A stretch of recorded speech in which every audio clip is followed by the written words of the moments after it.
பசங்களுக்கு ஸ்கூல்ல friendship day celebration இருக்குன்னு சொல்லிட்டு இந்த மாதிரி பேண்ட் யூடியூப்ல பார்த்து செஞ்சுட்டு இருந்தாங்க. ஃபர்ஸ்ட் பேண்ட் இப்படி வந்தாலும் ரெண்டாவது மூணாவது அதுக்கப்புறம் நல்லா தான் பண்ணிட்டு இருந்தாங்க. ஃபர்ஸ்ட் அவங்களுக்கு வந்த ஐடியாக்காக ஹேட்ஸ்அப் சொல்லியே ஆகணும்.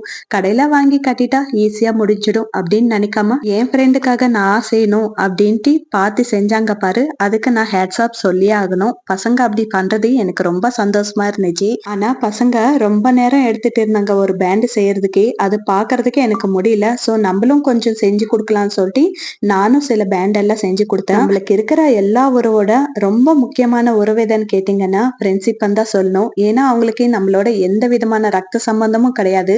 ஆனா நம்மளுக்கு ஒரு கஷ்டம்னு சொன்னா அவங்க தான் ஃபர்ஸ்ட் வந்து ஆறுதல் சொல்லுவாங்க.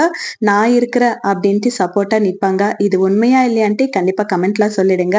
அதுக்கப்புறம் பசங்களுக்காக இந்த வீடியோக்கு நான் 1000 லைக்ஸ் எதிர்பார்க்கிறேன். கண்டிப்பா லைக் பண்ணிடுங்க. எல்லாருக்கும் ஹாப்பி ஃப்ரெண்ட்ஷிப் டே.